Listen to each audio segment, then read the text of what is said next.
en direct de IT System.c2 avec ingénieur Fiston Myers. Nous voici à la 4e partie de notre session de formation concernant la configuration de routage entre des as avec le protocole BGP. Avec le protocole BGP, pour configurer ces protocoles ou mettre en place ces protocoles BGP, nous avons des codes qui vont nous servir de mettre en place ces protocoles. La première des choses, c'est la création des interfaces Ethernet et interfaces sériales.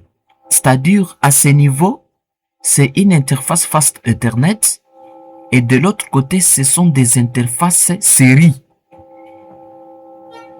Une interface série, ici, nous permet de relier deux routeurs.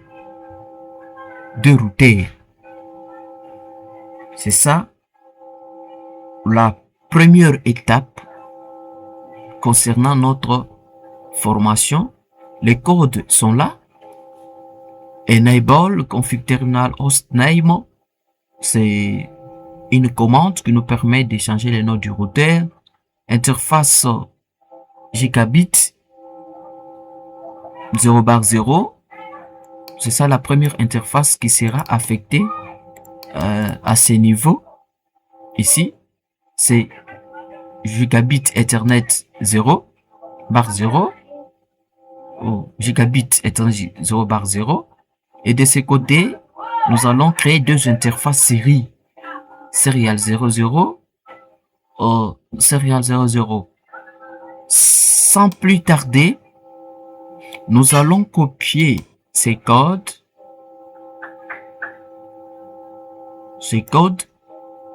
pour les coller dans notre premier routeur. Notre premier routeur.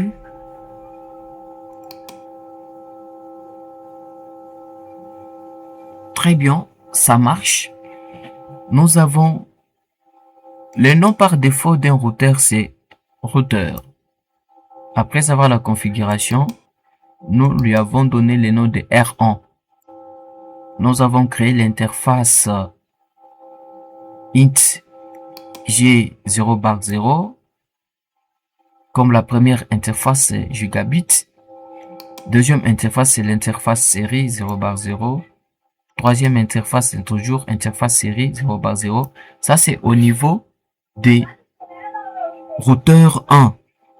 Routeur 1, comme vous le constatez ici, il y a 3 interfaces à ce routeur. Interface Fast Ethernet et deux interfaces série. Puis, c'est R2, on va copier encore pour les coller au niveau du deuxième routeur.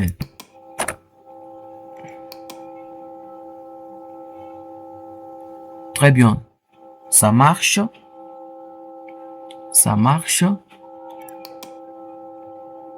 Nous allons maintenant configurer le troisième routeur.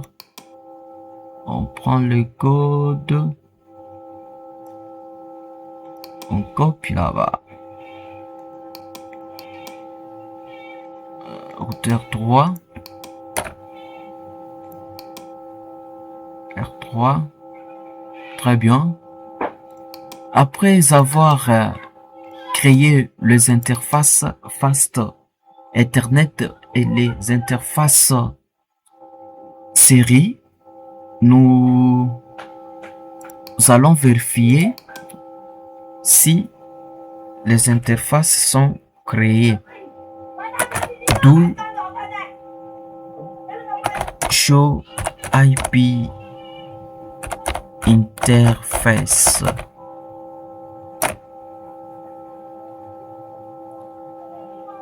Do show IP interface.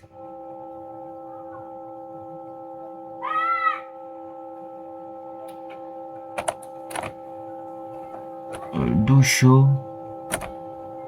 IP interface brief. Très bien. Comme vous le constatez, nous avons deux interfaces série en mode app déjà. Ici, c'est l'interface avec les réseaux 10.10.10.1. Ici, 30.30.30.1.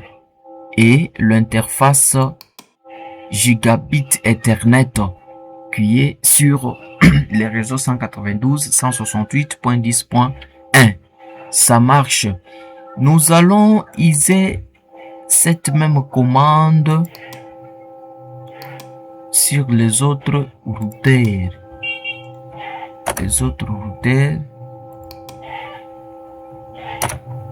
Très bien. Ici, encore des interfaces série et une interface Gigabit Ethernet. Et au niveau des routeurs 3 et routeur 2 plutôt, c'est la même chose. Deux interfaces série et une interface Gigabit Ethernet tournant sur le réseau 192.168.20.1. Après la création des interfaces Fast Ethernet ou Gigabit Ethernet, les interfaces série, nous allons aussi créer les interfaces de bouclage. Interface de bouclage, ça est là, création des interfaces de bouclage. C'est quoi une interface de bouclage? Une interface de bouclage est une interface logique interne au routeur. C'est-à-dire, l'interface de bouclage ou loop backup est une interface logique interne d'un routeur.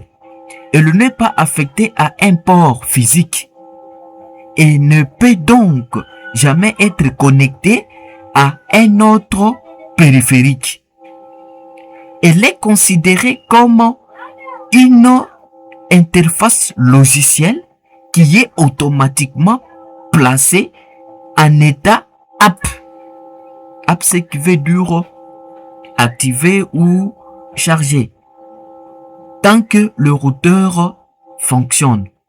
L'interface de bouclage est utile plutôt en cas de tests et de gestion d'un périphérique Cisco iOS, car elle garantit qu'au moins une interface est toujours disponible. Par exemple, elle peut être utilisée à des fins de tests de processus de routage interne, par exemple en émulant les réseaux se trouvant derrière un routeur. En outre,